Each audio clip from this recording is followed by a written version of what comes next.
Good morning, good afternoon, good evening, wherever you are. Thank you for joining us on September 30th, 2014 for the latest episode of Intelligence Report. I am Dean Esmay, Managing Editor and Operations Manager for Voice for Men.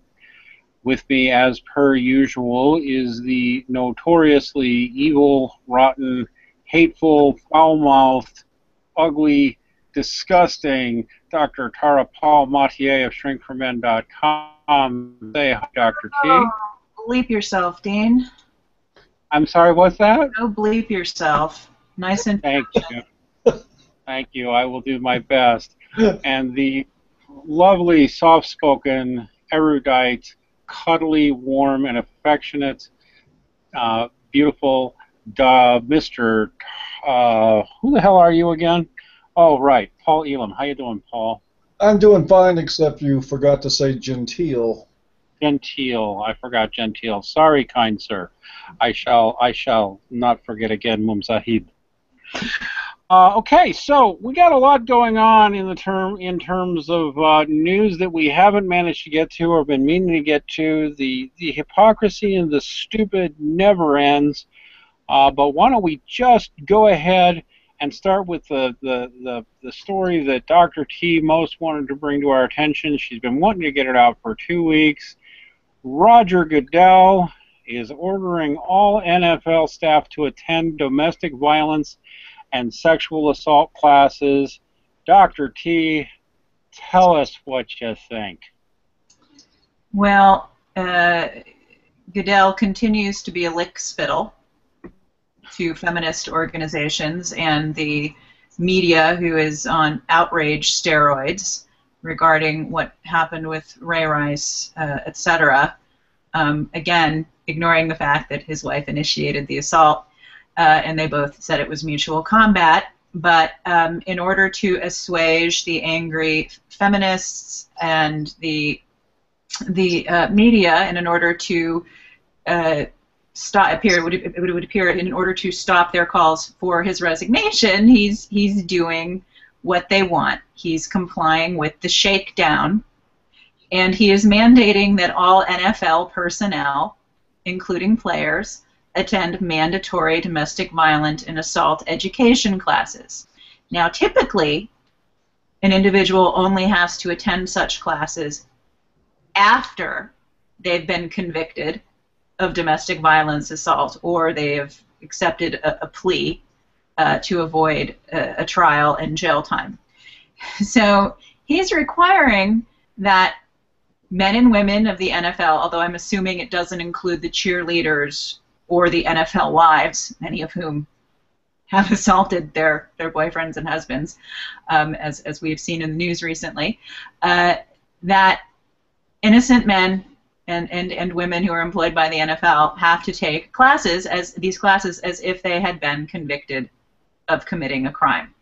He's also partnering with 2 domestic violence organizations. Oh. He's going to be paying them. They're going to be donating a lot of money to help raise awareness of the problem. Meanwhile, another news report came out that shows that compared to the general population, the incidence of domestic violence in the NFL is actually lower. Than in the general population? Than in the general population, that is correct. Yeah, you'll find a link to that. The story, anybody who's curious, is carried in Real Clear Science, which is a fine general nonpartisan publication. It's referring to studies going all the way back, stories by criminologists and others who are looking at it. Now, I suppose one could claim that this is based on police reports or something, but the fact of the matter is there is just no evidence that NFL players are particularly violent to their wives or to their children. You know, we've seen a lot of hysteria recently. Not only do we see the Ray Rice matter, but we also saw the matter of Adrian Peterson, who got in trouble because he was excessively spanking his child. And he got in even more trouble by saying basically, well, my mom will whoop me like that. What's the big deal? Mumia Ali had a real good piece on that we've linked in the show notes. And he makes a very good point, I think, although he indicts black America, and by the way, Mumia is black, so take that for whatever you want. I'm actually surprised. He indicted black America for the fact that it embraces the fact that mothers beat their children, and Adrian Peterson's response was, I didn't do anything here that my mom didn't do to me. And I don't know that I approve at all of what Adrian Peterson did in terms of spanking his son to excess, because I do believe that what you're doing when you whip children is teaching them that the way to resolve conflict is violence. That said, I do not understand why anybody thinks that it helps him or his kid to suspend him or fire him. And I don't understand why nobody's looking at this and saying, well, to whatever extent there is a violence problem, we already know the number one predictor for you becoming a domestic batterer in the first place is that you were subjected to abuse as a child. Why do I think that is not going to be in any of the NFL classes these NFL players are sent to, Tara? Because that it has historically never been addressed by feminist-sponsored domestic violence education. They use the Duluth model, which makes it a gender problem, not a learned behavior problem. And additionally, how many NFL players grew up in fatherless homes? So if they learned violence, odds are they learned it from their mothers. Absolutely. I was trying to look for a good word to express my feelings about Roger Goodell, and Dr. T, as she often does, steals the show. Lickspittle is perfect. These re-education camps that they're now setting up for NFL players are a farce.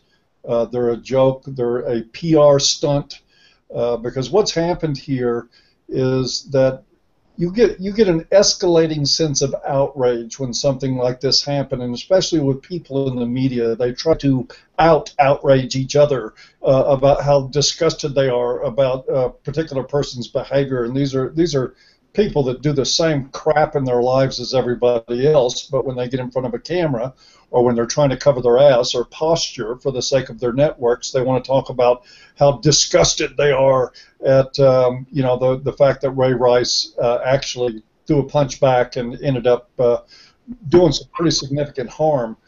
But these things are we've got a system being set up now where feminists see a problem, which for them is very easy.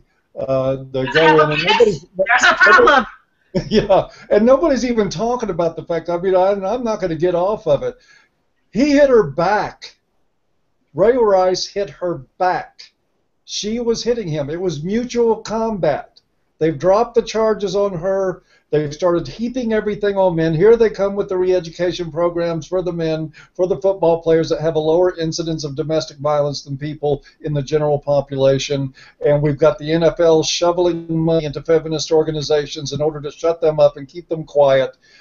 This is all a joke. It's all a scam. It's all a ruse that feminists perpetrate in order to get money. The abusers here are the people that are running in, abusing an organization to extract funds out of it, and you've got lickspittles like Roger Goodell that don't have the spine to stand up to it, and you've even got attorneys that will, instead of saying, hell, pay me a couple $100,000, I'll defend you, and we'll wrap this thing up, they all cave to the PR. It's absolutely silly. So, as far as I'm concerned, the NFL can kiss my butt. They're getting what's coming to them. If you want that kind of leadership, you can take it. I am the philosophy that 100 million Chinamen couldn't give a damn to begin with about a professional sport, particularly in the West. It's just not.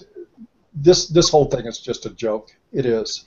And and what kind of PSA is Ray Rice going to do? Hi, I'm Ray Rice of the Baltimore Ravens, here to remind you, be a real man and just go ahead and let a bitch beat your ass. There never is a reason to hit a woman back. I mean, if he was being honest, if he's going to be honest, if he's forced to do a public service announcement. Remember, your wife is allowed to hit you, spit at you, slap you, punch you, kick you, call you a name. She's allowed to do all those things, and your response, especially if your daughter is there, should be to leave and probably just give her custody when she finally winds up leaving you. And more than half of the millions that you have earned by getting your butt beat up and down a field week after week. That may actually be mean of me to speak like that, because Mrs. Rice has made it clear she takes responsibility for her actions. She actually does, so good for her. Well, yes, she did. Let's face it, if he wants his job back, he's going to have to do. Is there any plan for him to have his job back? Because I can pretty much guarantee you, if he doesn't get his job back, he's going to be down a wife before too long. He might be. I just don't know. That may be a harsh thing to say, but you may be right. I know that Ray Rice is Ray Rice is on appeal. They're using some kind of arbitration, some binding, what they call binding arbitration. They're having an arbitrator come in and deal with it between him and the NFL and the Ravens. I hope to God he gets his job back. Now that the feminists have got their blood money, which is what's happened, the professional feminist organizations have got money. They've been ginning up and screwing with the stats for years. It's like a beast that constantly needs to be fed. They need more money. In the meantime, we had a story, and I just wanted to point out the hypocrisy here. An NFL cheerleader, what the hell is her name? I have the story in front of me.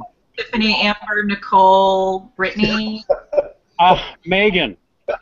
Megan. Walter. I forgot that one. Megan Walter. An Iraq war vet, they say. I don't know what she did in Iraq. But, she was in the rear with the gear, buddy. Most likely. You know what? I've had some friends who've been females in Iraq, and they do drive in combat zones and really do get shot at. Yes, they do. In all fairness, there's women that get into those situations, and so I can't swear that she was in the rear with the gear, but I still bet that she was. Yeah.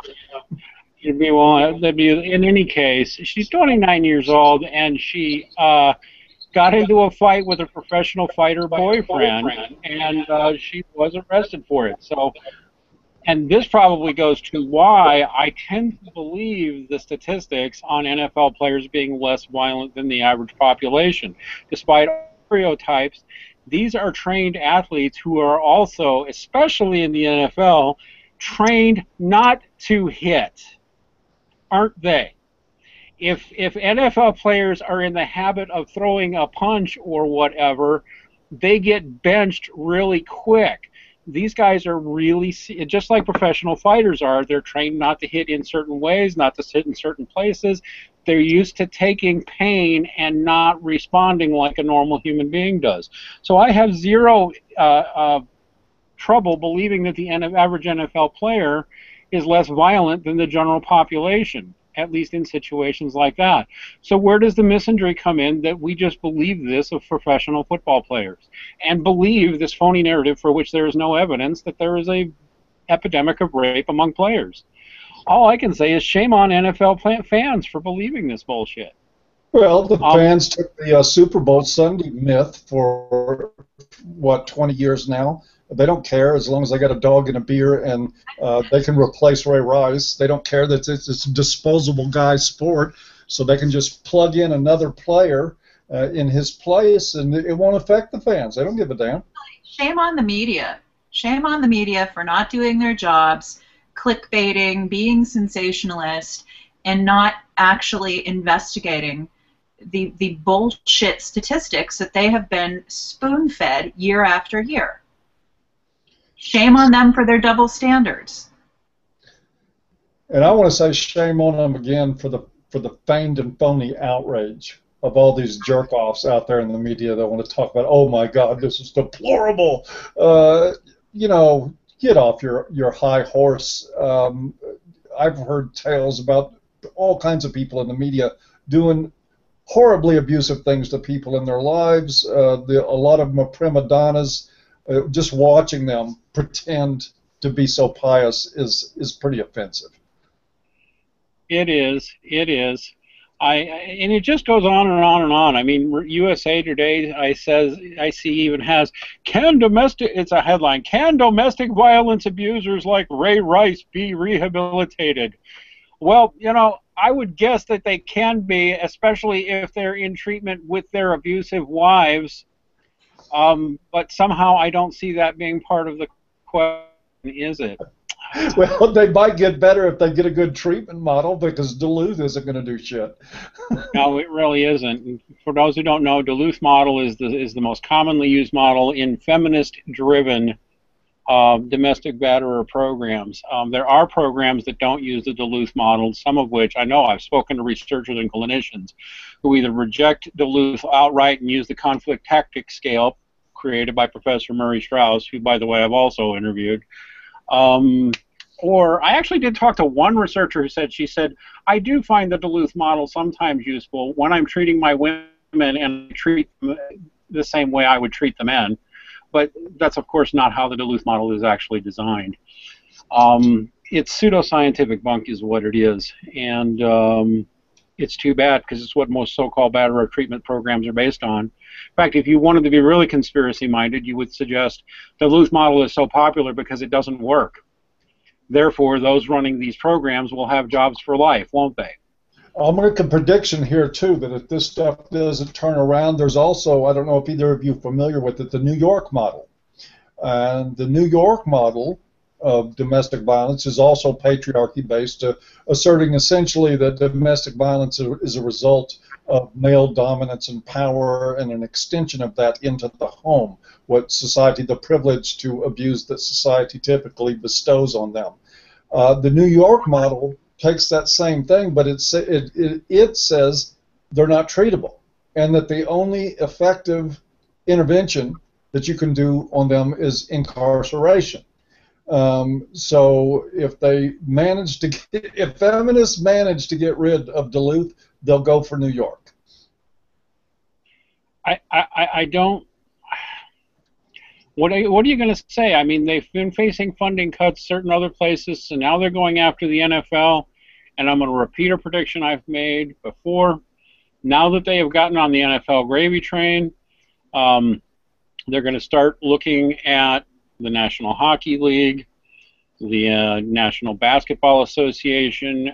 You European football fans can look forward to your soccer players being targeted. It's big money, right? Heavyweight boxing, mixed martial arts. They're going to go for all of them. Every one of these leagues is probably going to start offering or mandating domestic violence treatment packages for everybody to participate, and it's going to generate millions and millions and billions, maybe even, for this industry. Well, the government money's drying up, and even Obama has been cutting VAWA. They've been siphoning funds out of that because the government just doesn't have it anymore. So in order to keep their phony baloney jobs and to hold on to the bedrock that they've been building on for the last 40 years, they're going to have to go act like ticks and embed themselves in other organizations and suck money out that way. Eventually, I hope people get wise to it. I think they will not succeed with baseball, though. Baseball has a players union from hell. You can kill 3 people and still show up and start the game. The police aren't even allowed to arrest you. No, just kidding about that. But they got a very strong union that'll probably even keep feminists out. You think so? Well, okay. You're saying the NFL players union is a bunch of wussies by comparison? I think. Oh yeah, nobody's as strong as a baseball players union, and nobody. Oh well, all right. Well, that's all right. I'm sure there's good picking in the Hockey League, the National Basketball Association, and quite a few other sports leagues. I bet they come zooming in on college football soon too. Oh, you better believe it. Matter of fact, I wouldn't even say that too loud, Dean, because I mean I just can imagine right now. All college men are targets, and athletes are often more targeted because and that's there are certain unstable women who are attracted to any man with notoriety, fame, or perceived power or status. That's right. That's right. It's coming, and once again, we'll just go ahead and ignore the science, just like we've been ignoring the science on general domestic violence for decades, which has shown more or less parity on the issue of domestic violence. Isn't it funny, though, how all these years feminists have rolled through all these organizations? I mean, not just NFL, but through government, through media, and even like in the skeptic community, they went through them like a hot knife through butter, tore them to shreds, started running everything in the skeptic community. The supposedly the most thoughtful, non-ideological community that you could possibly have. Rational thinkers, right? They went in and just took over. The guys bent over and took it all, but a few of them. The only people that have shown any guts at all have been gamers. Go figure. Yeah, video game players. They've given some serious pushback. Although that furor is starting to die down. Fighting Gorgons and Hydras and Medusa and ogres and high-level bots. Yeah, if anybody hasn't heard, we are talking about Gamergate. The Gamergate hashtag has been simmering down somewhat. Part of it is because those fighting them have been getting quieter, and those publications have been backing off and cutting with the bullshit. Although I expect that little scandal to go on for some time. Internet Aristocrat and others are still doing investigations on feminist groups that are still trying to infiltrate within the video gaming community, but in the final analysis, there's only so much they can do. Yeah, but the best line I heard about the big gamers who gave pushback to the feminist ideologues was, these are people who've been trying to defeat evil their entire lives. Did you really think they were going to sit down on this one? I like that. I like that. But I think this points to a bigger problem, which is that most people just will not fight, regardless of data, regardless of what even lived real experiences people have had. Again, going back to Adrian Peterson, everybody in the black community knows that corporal punishment, usually inflicted by mothers, is common there, and yet who are they mad at? They're mad at Adrian Peterson. So where does the because he acted like his own mother. And nobody argued with him on that because they knew it was true. Where does I don't know, sometimes I lose my faith in the human race's ability to be reasonable and rational. Well, the human race has never been reasonable and rational where it concerns men and women. I mean, men are very rational in business, in their interactions with each other, but when you get them around women, their whole behavior set of rules change. They start betraying each other. The general rules, and I think, and I'm going to acknowledge and stipulate all the NAWALTs and NAMALTs and whatever. Not everybody's the same, for sure. But in general, men will not oppose anything that is perceived to protect women. Generally speaking, even if in reality what is being proposed harms women, men will defend it if the perception is that it helps women. Women will never attack anything perceived to benefit them as a group, even if in the long run it does not benefit them. Generally speaking, women will not go after it and attack it. And men and women will attack each other or within their own groups on the same rules. When men start questioning stuff that is supposedly beneficial to women, other men attack them. When women start questioning stuff that is supposedly beneficial to women, but the perception is that it benefits women, other women will attack them. We've got these, it's called gynocentrism, folks. It's very real. We have a set of rules that we're supposed to benefit women, no matter what the cost, no matter what the sacrifice, no matter how irrational, no matter what it does, and we as a human species, we've always lived by it. Feminism is just the new outcropping of that, and it's only a wee little tiny bit of the population that ever catches on up here to what's going on and is even capable of what I would call an equal connection between a man and a woman, where at least equal valuing goes on. But for the most part, it will. I don't think that part will ever change. We'll have a growing population once enough red pills get distributed that it will be available to people that want it. But most of these guys that live in TV zombie land and consume sports and beer and howl at the moon, and that women that are total committed consumers and their idea of fun is spending all day at the mall with some guy walking around like a clown behind her holding bags, those people are never going to get what gynocentrism is and what all this stuff. They're just, that's my opinion. It's not going to happen. And sometimes I wonder if we make a mistake in the men's human rights movement by even bothering with statistics. Although you would think sports fans, among anybody else, would understand statistics, it appears that no matter how much you bring the stats up, people don't care. For example, Paul, we got an email from Dr. Jonathan David Farley on an article he recently published in the Baltimore Sun. You want to tell people about it?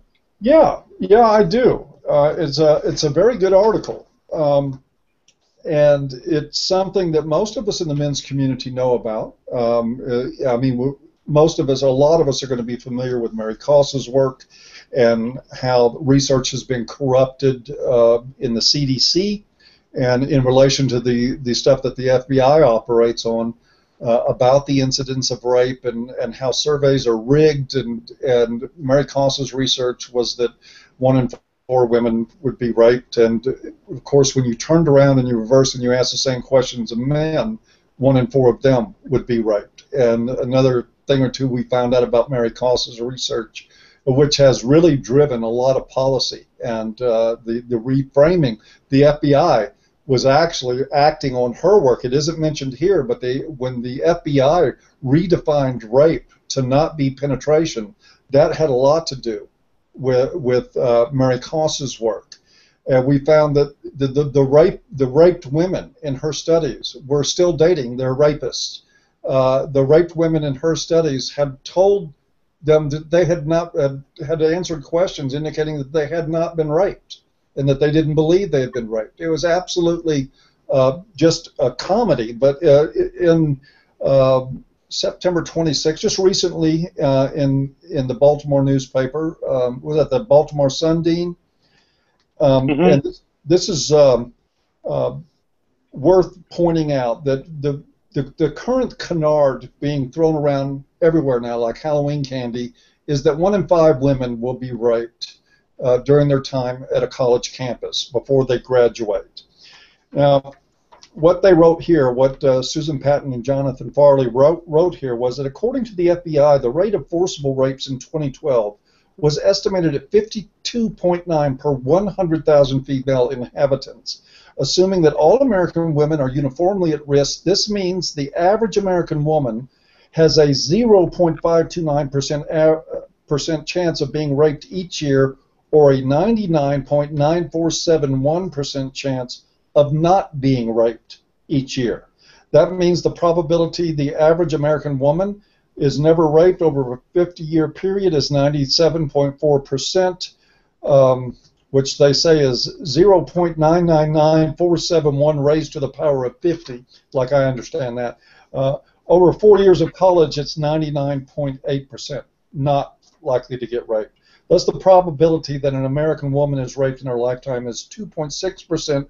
In college, 0.2%, 5 to 100 times less than the estimates broadcast by the media. Now, they go on to talk a lot about the amounts of people who don't report rape and the supposed impact, because the first thing that feminist ideologues do, who are trying to promote the idea that we live in a culture of rape where women are being raped everywhere, left and right, they can't even make it from one class to another without getting raped, is that so many of the rapes are unreported. One, there's no really reliable way to determine how many rapes are unreported, but even if 80%, 90%, 100%, well, we can't get to 100% because there are some rapes reported, are not reported, then we still can't get anywhere near this 1 in 5 number. It's absolute insanity, and there is a very limited body of research. I mean, we've got, who did this come, somebody named Patton, I think, and somebody else were throwing these numbers around. I think that's the name. But Mary Koss did a body of the research. Prior to these small groups of ideologues doing these research, there was no research that came up with these numbers. It didn't. We're talking about Professor Mary Koss, a feminist professor at, I believe, the University of Arizona. Yes, it is the University of Arizona. And I mean, the majority of to get this 1 in 5 number, the overwhelming majority of women had when asked if they felt they'd been raped, said no. The questions are ludicrous, like, did you have sex with a man after he gave you alcohol? Which is another way of saying he bought you a drink. Gee, at least at one time, I remember that was like the start of a phenomenal number of bedroom encounters. Guy buys a woman a drink. Now, personally, I don't advise young men to get sex that way, but bought you a drink, that means you're going to say, yeah, to give you alcohol. Guess what, honey? Now you're a rape victim, according to these morons who are pushing. Well, they're not morons; they're ideological liars who are giving you this 1 in 5 figure. And not just that. It doesn't even deal with the reality that I can certainly remember being a college-age student, and my friends expected their drinks to be bought for them. Mm-hmm. By men at the bar. Yeah, they don't mention that in the deal. The social onus is on men to provide alcohol. And so in that sense, if you've ever had sex after a man gave you alcohol, then what really happened was he drugged you, and you had sex against your will. Another one of the questions that they asked on there was, have you ever had sex with somebody when you felt like you didn't really want to? And some of the respondents answered yes. And it's certainly, you know, I have had sometimes sex. I have Thai food when I don't feel like it because that's what my friends want to go have to eat. And sometimes I'll have to go watch a movie I don't want to watch because it's a group outing. Or sometimes you're dating someone who likes action films and you like historical dramas. So sometimes you go to his thing and sometimes you go to yours. I mean, it's called compromise. It's not forced. Hey. Sometimes you're not in the mood at the same time, but because you love your partner, you rally. And then you Exactly. get. Has any man in a long-term relationship with a woman ever had sex when he didn't particularly feel like it? I can guarantee you the answer is yes. No, Paul, really? Yes, You mean you've been raped? Well, not only is that shocking on 2 levels. 1, I've been raped, and 2, I'm male, and there were moments where I didn't want to have sex. Oh my God, how is that possible? Yeah. Men are nothing but walking erections who want to get sex all the time. But worse yet, I work with clients who absolutely have sex when they don't want to have sex because they don't want to deal with the rage out and the repercussions of not servicing their partner, their abusive wives or their abusive girlfriend's sexual demands when they say, no, I'm not in the mood.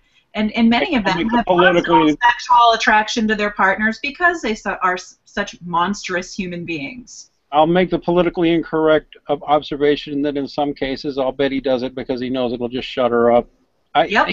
I mean, well, there's that, or he won't be called names or accused of having affairs, or. And I still won't say that guy's getting raped. I mean, he's in an abusive relationship, and it's horrible what's going on, but he's not a rape victim. No. Oh, and neither is the woman who has sex when she doesn't feel like it. Come on. How cheapening is that to actual victims of sexual assault who've genuinely been traumatized? That's part of what gets to me, too. People who actually been traumatized. Just question, have you had sex when you didn't feel like it? Isn't there a question on that survey? Did you kiss someone when you didn't feel like it? Isn't that? Oh, yes, any unwanted sexual content, okay? So, I mean, yes, that includes, something that you might call bad behavior, like a guy pushes his hand under your bra when you were like, whoa, I wasn't ready for that shit. you now a victim of sexual assault. That's how ludicrous, how they get to their ludicrous 1 in 5 numbers. That's not okay. I mean, you can make an intellectual case that that is a form of assault, okay? But let's get real about what it is. We see these things on a spectrum as adults. I've had women grab my crotch when I didn't particularly want them to. That does not make me a rape victim, okay? It doesn't. And by the way, yes, women do things like that. This stuff is completely supporting what I was saying earlier about the fact that if something is perceived to protect or benefit women, men will support it no matter what. Like I was saying earlier, the stuff that came up in this Baltimore Sun article is from a very small group of researchers, and you've also got what's her name from University of Arizona, Mary Koss. And these little bitty group of studies, in the face of so much other evidence that they're bullshit, and the fact that they're obviously rigged when you look at them, the methodology is so totally flawed in how they do this. They're held up to microphones and cameras. You get a few politicians to say, here's the truth, and nobody will fucking question it. They won't. Men won't question it. And women are saying, like, you go, girl. Yeah, it's rape culture. And the next thing you know, they own the fucking NFL. This is why, amongst other things, I have long felt that while it's not dishonorable to write your congressman, try to influence politicians, the truth is, no matter how much you like or don't like, but no matter how much you like or admire any particular political leader, the truth is, no matter what they say they stand for, here's what they really stand for: getting reelected. And getting money. And so what really it gets down to is, what is the culture going to support? Because if the culture at large was willing to step up and call bullshit on the bullshit, because this is all bullshit, the politicians would eventually start changing their tunes, because the voters would be looking at them and saying, what the hell are you talking about? What the hell are you doing? And this is why sometimes I think we should, what's the point of even talking about the stats? People don't listen. They really won't. It doesn't matter what evidence you give them, they won't listen. George Carlin agreed with you on that, Dean, and so do I. As long as you have stupid, shitty people, you're going to have stupid, shitty politicians making stupid, shitty policy. And it's because, I mean, what else are they going to do? Are they going to stand up and say this stuff is wrong? They're going to get booed right out of office. They'll be out of a career. And I don't blame them for that. I mean, I do, but I don't. I mean, you should stand on your principles, but we don't have statesmen anymore, folks. We got people that are going to do what they're told, and the people are going to tell. If you got Mary Koss standing up there saying these women are under threat, the dumbed-down white knight populace and both the gynocentric and feminist elements in female culture are both going to jump on that and make it happen. I mean, speaking of cultural phenomenon, we have Emma Watson, who recently gave this absurd speech at the UN. And some people gave her some points for this speech. Rolling out this new campaign through the United Nations of all places called He for She. And men's activists had some reason to feel a little good during part of that speech, because she started actually speaking to some short list, but still, she got some stuff off of a list of men's issues that matter, like fathers' rights and suicide. But then she blows it at the end by just throwing it in about how we have to therefore fight for more equality for women and start a new campaign called He for She, which is exploding all over Twitter and a bunch of other places, because we will fix the problems for men and women by focusing on doing more for women. Because nothing says equality like half the population focusing only on the problems of the other half. Sheep for she. Sheep for she. Sheep for she. People for she. Although it's possible something will happen, I have a strong feeling that Twitter may be the hope for the future, because since Twitter now is almost completely uncensored. They started their he for she hashtag, and yes, there is just a sickening butt ton of white knighting and feminists in there talking about how great Emma Watson is and how great he for she is and what a good idea it is, and celebrity males, including some I really like, saying, great, yay, you go girl. However, I'm seeing on that hashtag, at least on Twitter, I'm seeing a huge amount of pushback. I am seeing a bunch of people on that hashtag fighting back. And by fighting back, just pointing to the raw hypocrisy of he for she. Men and women alike. And that is heartening to see. I have a suspicion that the he for she people, the people running the he for she campaign, may actually leave Twitter because there's almost no way to stop people on a hashtag on Twitter. They may have to retreat. I mean, I'd still say the majority of doing videos on YouTube and disabling comments and disabling comments. Yeah, because you'd have to disable comments on YouTube videos because if they're going to have to retreat to where they have safe space, because while still, I would say, surveying the he for she hashtag, the majority of the content is still very gynocentric, very supportive. There's a very strong contingent of women and men. I don't know why it shouldn't matter, but still, it's heartening to see women as well as men coming up and saying and calling bullshit over and over and doing it very well. So I would suggest, honestly, if you're on Twitter, go tweet something to that hashtag and don't be rude in the fuck all them bitches way, but in the this is BS. If you want equality, it should be we for we, or how about she for he for once? It's just feminism's most recent attempt at rebranding themselves instead of actually fixing what is wrong with itself. They're just trying to repackage it. So who did they find? They found a lovely young woman who is a star of the Harry Potter movies and probably the first sexual crush of many men in her age group who probably, masturbated to her posters and fan magazines. So they've got the hook in that way. He for she, it rhymes. It's 3 syllables. It's easy to remember. It's a simple directive. Men are for women, boys are for girls. And it's just, to me, it's just so transparent. And then what people missed was at the same time that the UN was inducting celebrities who have no history of philanthropy into their UN Women's Initiative, they also tapped Posh Spice, Victoria Beckham of the Spice Girls. And in her speech, I didn't read the whole thing, I saw the headline, she said, "As a woman, I want to reach out to other women." For more equality for us.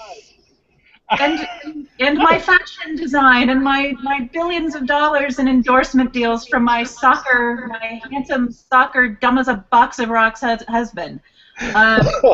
They should have got Beyonce. No, Solange. Solange, yeah. But it's same shit, different day. They're just putting it in a cute little unoffensive package in Emma Watson.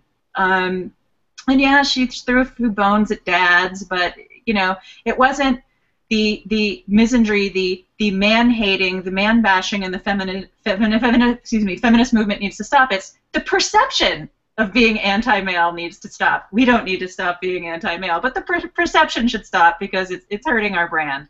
And that's why we know that our brand is working. And I was actually, bottom line, very encouraged by this. I was disappointed to see some reaction to it because there are so many men that are so anxious for some kind of crumb to be thrown at them that they will see a cute girl send out a message, and she'll say actually one or two things that make sense and that's not so negative about men and that's about actual inclusiveness, even if she wraps it all up and puts it in a shit can of misandry and all about women. And they'll say, oh, wow, we're making progress. That's good. It's not good.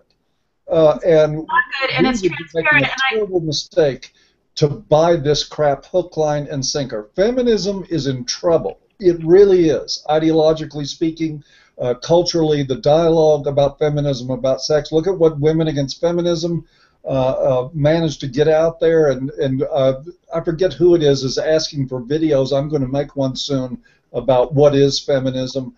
And try to contribute to that. But there is a dialogue starting to go on, and feminists are figuring out, just like Tara said, that they need to rebrand themselves in a way that at least makes them appear to not hate men.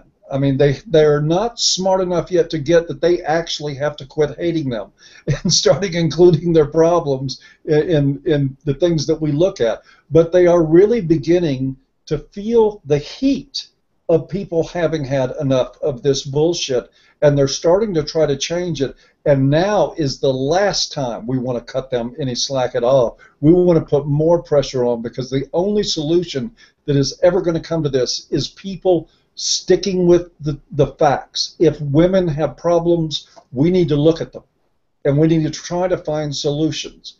You know, a lot of people think that we in the men's movement hate women and that we don't want to find a cure for breast cancer. That's bullshit. Breast cancer is a horrible, horrible disease. It's a terrible way to die. And I hope they find a cure for it. And I don't care if they spend a lot of money doing it. I just want them to equally value the diseases that men get. And until we get to that point, we cannot afford to let up on feminists, not one bit, because they're the ones mainly in the way of this happening. I'm afraid they are, and that's the bottom line. It may have felt good to some guys, and some guys, I even heard a few guys saying, look, we should just be nice because at least she said nice things about men. And I'm like, I can't buy it. I'm sorry, I can't, because this is throwing a bone. This is throwing a bone. Throwing a bone. It's not. No, it's waving a bone out there saying, I've got one. Well, no, you're right. It's because there's no substance behind it, is there? Not a bit. There's no substance at all to it. There's nothing that's going to be done to help the men that she called out and identified as a problem. So you're right. Of the lip service, hey, men, don't worry. Feminism's working on your issues. Right. Yep. We've got it covered. So focus on us, right. And we'll get around to it at some point. Yep. Hey, is Big Red a real ginger? Because I kind of think if she was, she'd be an MRA. Probably. Well, listen, guys, we've been going about 50 minutes. You think it's about time we start wrapping up? Yeah. That would be great. Yep, that would be fine. Okay, you got any closing thoughts for us, Mr. Elam? Yes, well, I got to make the pitch again, folks. We are in the middle of our quarterly fundraiser. We are trying very hard after a very expensive, sort of almost back-breaking conference, one that we will be putting on again, because this shit ain't easy, and we're not going to stop. But if you can go visit the homepage of avoiceformen.com and help us out with a few bucks at the donation tab, and there in the right sidebar, for this fundraiser, it would be greatly appreciated. Danny Boy has promised that he is going to not only put his work into this, he's going to put his skin into it. If we reach a $10,000 mark by Friday, he's going to get A Voice for Men and Fuck Their Shit Up tattooed on his arm in plain view.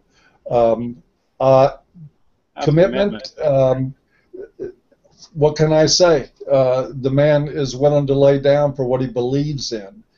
This is a guy that lost his brother to suicide and then stood there with composure as Big Red sang Cry Me a River about men's suicide and didn't react. And, you know, and I didn't even know at the time that happened that he had lost his brother to suicide. And I'm amazed by this guy's dedication. So anyway, if you'll help us out with that, I appreciate it.